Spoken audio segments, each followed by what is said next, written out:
Bom dia. Quem gostaria de uma dose de tragédia? Hum. Bom, a ideia de tragédia ela é teatral e grega. Ela vem trazendo a ideia de que o ator principal ou protagonista ah, ah, vai sofrer alguma fatalidade no final, né? Alguma coisa inesperada, né? Então, a ideia de tragédia vem daí. E é sobre tragédia que eu quero conversar hoje, né? Diante desse cenário, diante de um cenário de caos, destruição, diante de um cenário de calamidade, de dor, sofrimento, né? Isso tudo acontecendo conosco mesmo ou com as pessoas da nossa volta. É muito comum algumas coisas acontecerem, e uma delas é o sentimento de impotência, né? Diante daquilo que abruptamente veio e bagunçou a nossa vida, né? E a vida de muitas pessoas, né? Mas uma outra coisa muito comum que acontece nessas calamidades, nesses momentos de necessidade, é se perguntar onde fica Deus nisso tudo, né? Ah, por que Deus permite isso? Isso é a vontade de Deus? O fato é que é difícil ter uma resposta, né? Realmente é difícil responder de uma maneira satisfatória essas perguntas, né? Mas ao mesmo tempo, ter esses pensamentos reflexivos sobre Deus nesse momento pode nos levar a, a uma questão de paz e esperança. Nós vamos entender. Ah, eu sei, de fato, que eu não tenho todas as respostas e não é esse o meu objetivo, mas eu quero propor esse caminho de reflexão, né? Para que a gente possa manter a nossa mente saudável, né? Não só a nossa mente saudável, mas a nossa vida espiritual também saudável, né? A gente pode perceber que essas perguntas, elas sempre surgem diante de calamidades, tá? De necessidades profundas, né? Que essas necessidades podem ser tanto individuais como coletivas, como nós vemos agora aqui no Rio Grande do Sul, né?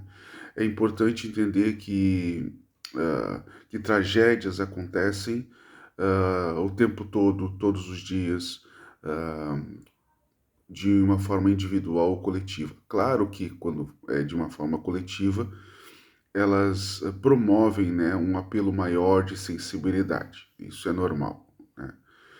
Ah, e é nesses momentos que a gente tem tanto esse sentimento de potência e a gente acaba questionando sobre onde Deus está, sobre a sua vontade, né?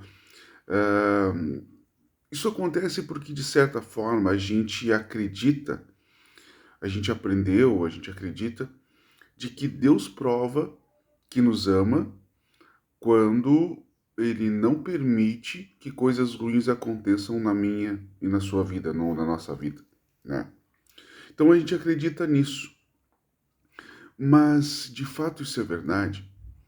Quando a gente fala em Deus, a gente olha para a Bíblia, onde Deus se revela, a gente percebe que Deus se revela de uma forma. Ele revela seu amor por nós, ele prova o seu amor por nós, dando o seu filho para morrer numa cruz por nós, né?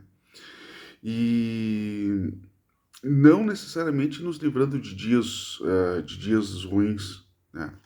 Até porque se olhar para as palavras do próprio Jesus, ele nos chama atenção, ele nos leva a ter uma atenção quando ele diz que nós teremos dias de aflição, dias maus, né? Mas no meio desses dias, para cuidar do nosso ânimo, né? Ou seja, para termos bom ânimo. Uma verdade importante para que a gente possa fixar na nossa mente é que para Deus todos vivem. Isso são palavras de Jesus descritas em Lucas capítulo 20, versículo 38. Para Deus todos vivem. E uma outra verdade importante é que a ideia é viver pela fé, né? Tá, tudo bem. A gente sempre escuta. Mas como lidar, Diego, com essa sensação, com esse sentimento de perda, com essa dor, com esse sofrimento, com esse sentimento de impotência, né? Por incrível que pareça, esse tipo de pensamento pode nos direcionar a fazer a pergunta certa. E a pergunta certa é como viver pela fé nesses momentos, entende?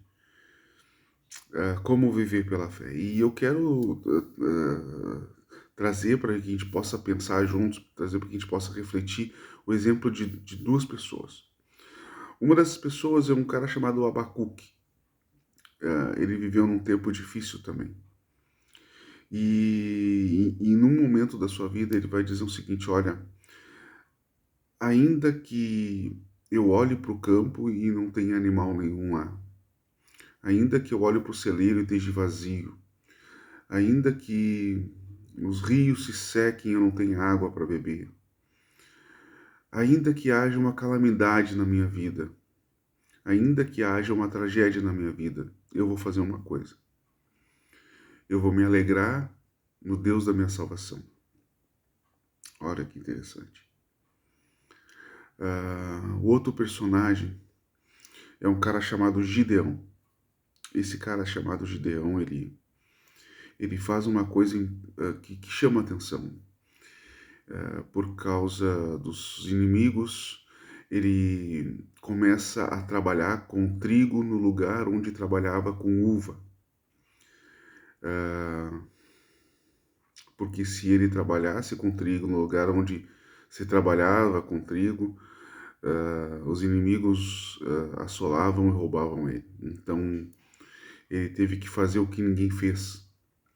E Deus aparece para ele, Deus fala com ele, diz o seguinte: olha, Gideão, vai na tua força, né? Então, levanta tua cabeça, vai na tua força, né? A reflexão para nós é: o que acontece depois da tragédia, né? O que vem depois do susto? Será que existe esperança para o presente e para o futuro? Entende?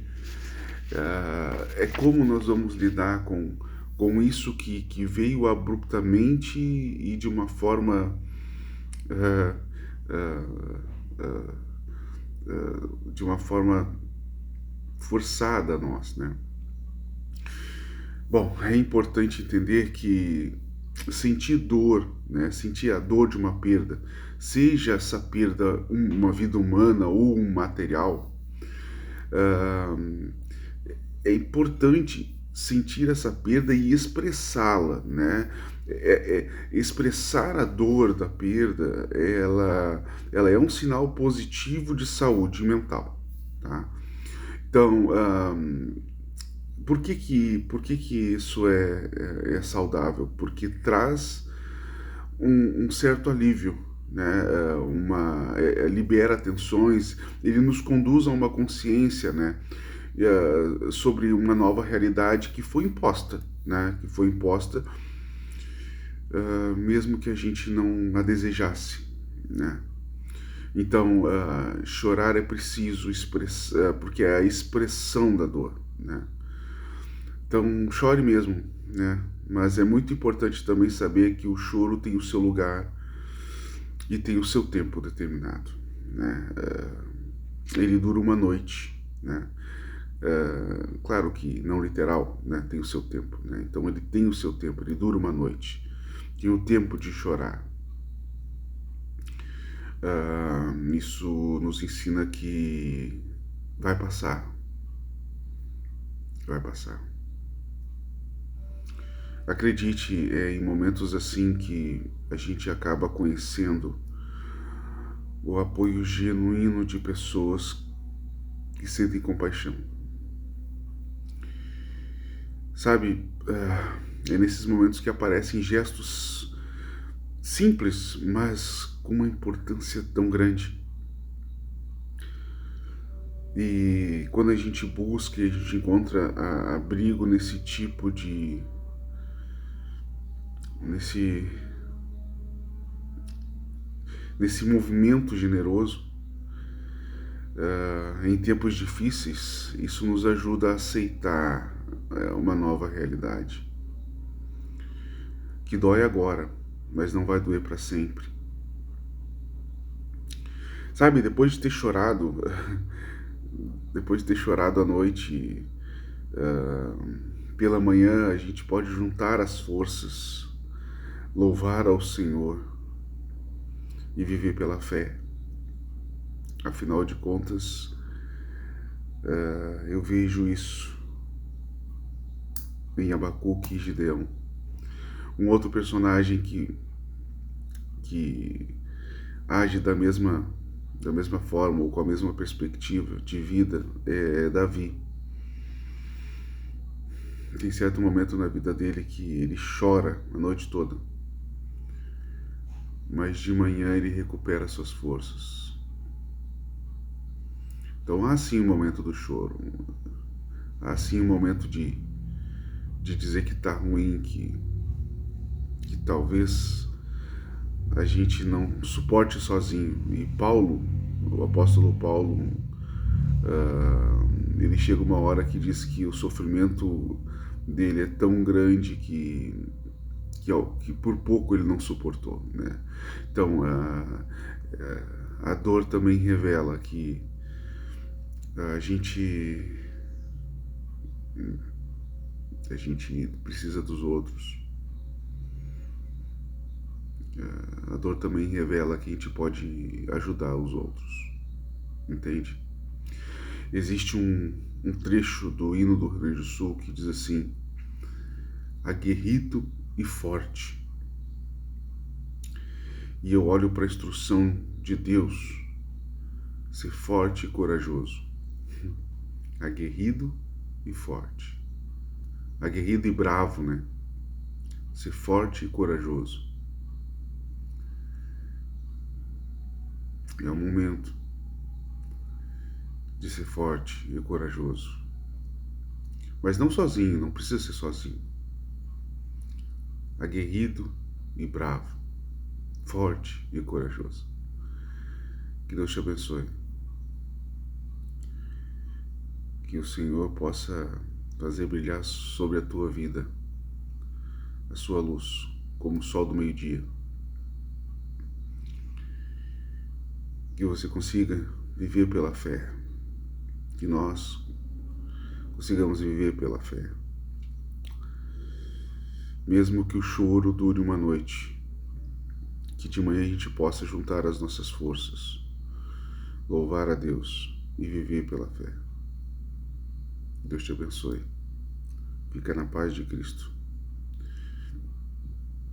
E acredite, vai passar. Um abraço.